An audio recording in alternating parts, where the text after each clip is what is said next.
toutes vos rhétoriques et dans toutes vos histoires. Je vais vous poser une question claire, nette et précise à laquelle il vous faudra répondre. On parle de la lapidation. Je ne crois pas que la lapidation soit l'unique problème des femmes musulmanes. Il y a, j'ai pris des petites notes, il y a la répudiation, il y a l'excision, il y a l'esclavage, il y a la polygamie. Alors, je vous pose une question simple. Donnez-nous votre position claire à l'égard de ces choses et nous croirons que vous êtes un réel démocrate. Parce que pour l'instant, je n'en ai pas vu l'ombre. Vous traitez tous vos détracteurs d'imbéciles et il semble que tous ceux qui émettent quelques critiques à votre égard ne soient pas des interlocuteurs suffisamment érudits. Je ne crois pas qu'il y ait besoin d'être érudit. Je crois qu'il existe des droits et des souffrances qui sont universelles et que quelle que soit la religion qu'on défend, il y a un certain nombre de droits et qu'on doit défendre, et puis de souffrances qu'on pourrait éviter à la moitié du ciel. Voilà, alors on va vous laisser répondre. Bah, écoutez, moi je ne veux pas dans cette émission-là, je vais répondre, mais je ne veux pas dans cette émission avoir à me justifier comme sur un tribunal où il faut dire, voilà, donnez-moi des réponses à ça, par oui ou par non, parce que c'est comme ça que vous serez un bon citoyen suisse. Je crois aujourd'hui... Il ne s'agit pas de citoyenneté, monsieur Ramadan. Mais bien sûr, il s'agit de citoyenneté. Je suis une femme de parents d'origine musulmane, je suis aujourd'hui athée, et je vous pose des questions extrêmement précises. Alors, lesquelles questions se posent toutes les femmes qui trouvent qu'effectivement, vous êtes un danger, non pas pour la démocratie, parce qu'une démocratie qui serait remise en cause par une seule personne serait une démocratie qui serait très faible. Néanmoins, toutes les femmes, et c'est vrai que les femmes principalement, se posent des questions très précises et sont extrêmement inquiètes de ce qui se passe aujourd'hui. Et que considérer et nous faire croire que le choix, c'est le port du voile, il n'en est pas question. Nous nous sommes battus pour avoir le choix de disposer de nous-mêmes et de notre propre corps. Voilà, Madame Wenger, on va laisser J'affirme, mais avec force, sur cette question-là, que certaines femmes choisissent contre l'avis de leur famille, de leurs parents, le fait de porter le foulard et arrêter de dire le contraire parce que c'est prouvé partout. Deuxième élément, sur la question... bien sûr, partout, madame. Mais quelquefois, et partout, ça veut pas dire jamais. Ça veut dire que parfois vous avez des femmes qui choisissent. On nous a supplié de faire un projet de loi pour interdire le voile à l'école parce que les jeunes filles étaient obligées par leurs parents de le porter. Alors ne me dites pas qu'elles choisissent.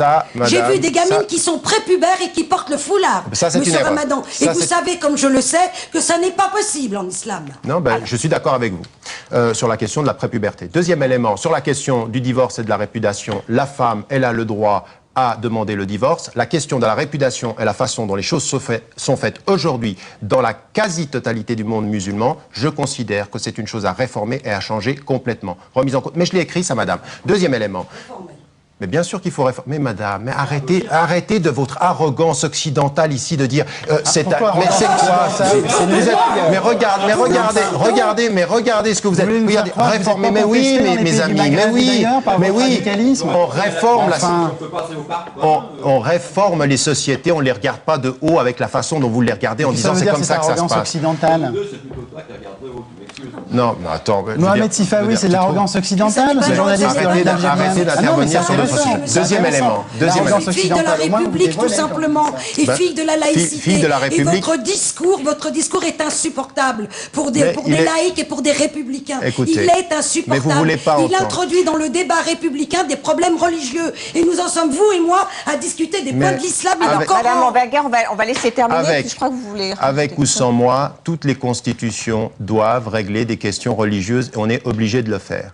Contre la question de la répudiation, contre la question de l'esclavage, contre l'excision, et contrairement à ce que vous dites qui est un mensonge, je me suis opposé et je me bats en Afrique contre l'excision. Troisième élément, vous citez la question. Dans vos conférences. Je cite une tradition et je mets en évidence que cette tradition, elle est non vérifiée et qu'on ne doit pas considérer l'excision. L'excision n'est pas islamique. Mais qu'est-ce que vous dites après? L'excision n'est pas islamique. Non. Ça suffit. Arrêtez de dire n'importe quoi. J'ai demandé à ce qu'on passe la cassette, on peut pas la passer. À condition de passer légèrement sur le sexe. C'est comme pour la laxation. Je ne peux pas vous laisser dire ça, c'est pas vrai. J'ai la traduction littérale. Tariq Ramadan dit effectivement l'excision n'est pas une pratique islamique. Je vous remercie. Non, avant et après, c'est la même chose. Je l'ai regardé, on va le regarder ensemble tout à l'heure. Mais Simplement, madame, j'aimerais dire une chose, parce que j'aimerais vous dire une chose, et ça n'est à aucun moment pour vous flatter, mais je veux dire une chose avec force ici.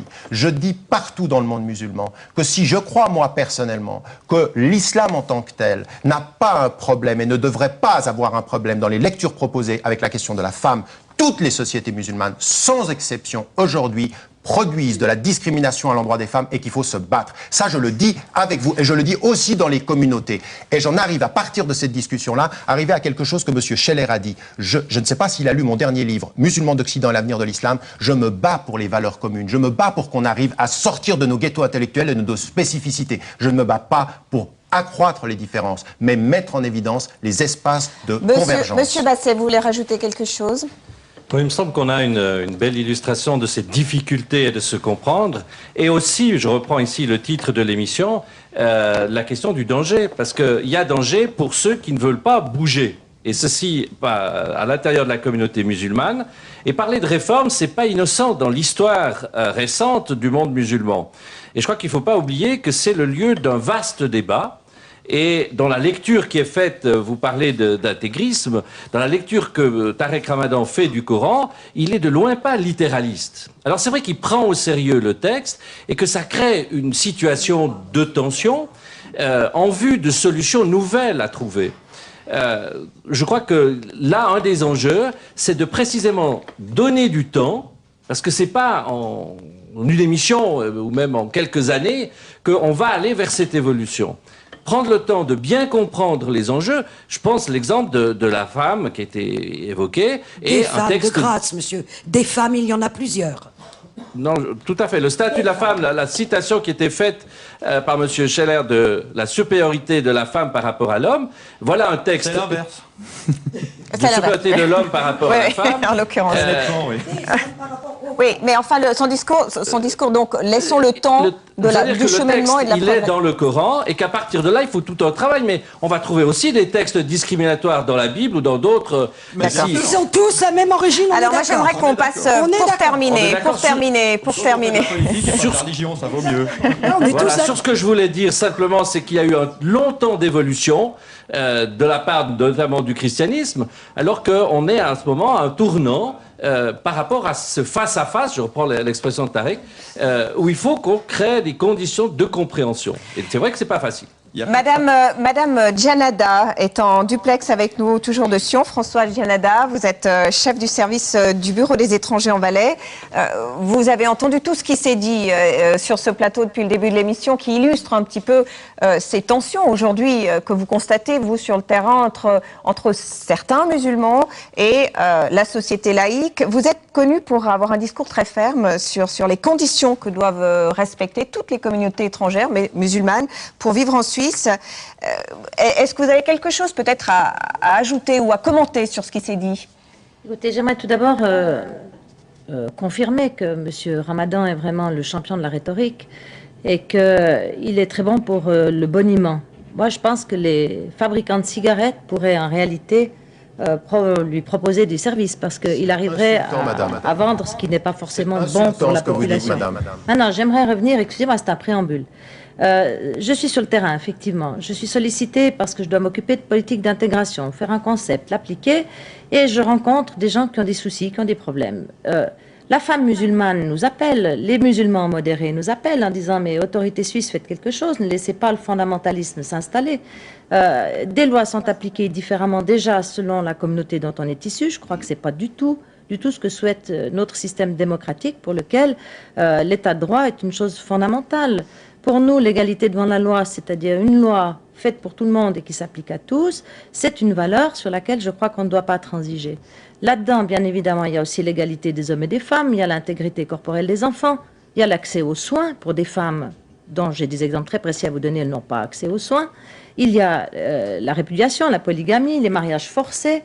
Dans certaines communautés, notamment dans les Balkans, les mariages forcés sont monnaie courante. Ça s'applique même à des jeunes hommes et pas seulement aux jeunes femmes.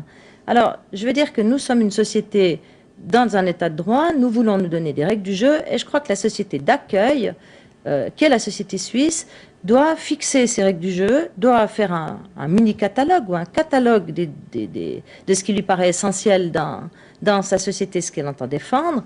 Et je pense que les personnes qui viennent de l'extérieur doivent s'engager à respecter ces valeurs fondamentales. Je cite encore une chose. On a entendu un mini-débat sur la laïcité. La Suisse n'est pas la France.